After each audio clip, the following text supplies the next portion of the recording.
Yemen के Houthi विद्रोहियों ने इस्राएल के खिलाफ एक बार फिर से ऐलानी जंग का आह्वान किया है। यह ऐलानी जंग इस्राएली सरकार के उस आदेश के खिलाफ है जिसमें गाजा में पवित्र रमजान के महीने में सभी मानवीय सहायता पर रोक लगाने का आदेश दिया गया था। इस बीच हमास ने बुधवार को यमन के ईरान समर्थित हूती विद्रोहियों की तारीफ की है। हूती विद्रोहियों ने बुधवार की सुबह जहाज वाहकों को चेतावनी दी थी कि निकटवर्ती मध्य पूर्व जल क्षेत्र से यात्रा करने वाला कोई भी इस्राएली जहाज अब निशाना बनाया जाएगा, जिसके बाद हमास ने यमन के संगठन की जमकर सराहना की है। हमास ने एक बयान में कहा कि यह हमारे फिलिस्तीनी लोगों और उनके रेजिस्टेंस के प्रति सच्ची सपोर्ट है।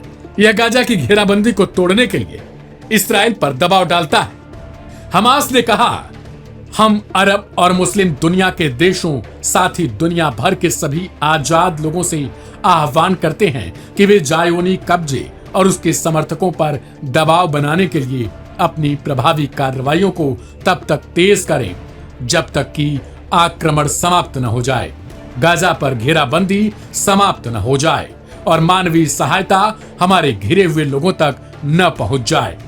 हूतियों ने मंगलवार देर रात ऐलान किया था वह इस्राएल के जहाजों पर लाल सागर में तब तक हमले करते रहेंगे जब तक यहूदी मुल्क गाजा के लोगों को दी जा रही सहायता को दोबारा शुरू नहीं कर देता है। हूती समूह के सैन्य प्रवक्ता याह्या सारी ने हूती नेता अब्दुल मलिक अल हौती के ओर से कहा था कि यह तब तक जारी रहेगा जब तक गाजा पट्टी के लिए क्रॉसिंग फिर से नहीं खोल दी जाती और सहायता, भोजन और दवा की अनुमति नहीं दी जाती।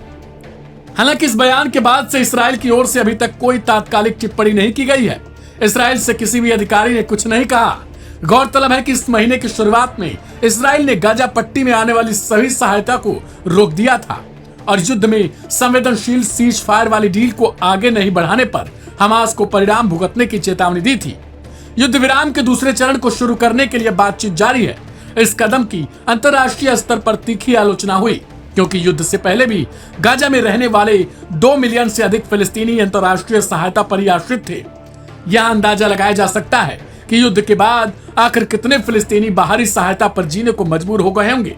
हालांकि कई जानकारों का मानना है कि हूतियों की चेतावनी अस्पष्ट है कि वे सिर्फ इस्राएली जहाजों को टारगेट करेंगे या उससे संबंधित रखने वाले जहाजों को भी। संभव है कि वे इससे भी निशाना बनाएं, क्योंकि इससे पहले भी हूतियों ने कुछ इसी तरीके के हमले किए थे। देखना दिलचस्प होगा कि अब इस बयान को लेकर इस्राएल की तरफ से क्या कुछ टिप्पणी की जाती है। फिलहाल इस रिपोर्ट में इतना ही। तमाम अपडेट्स के लिए सब्सक्राइब करें लाइव हिंदुस्तान।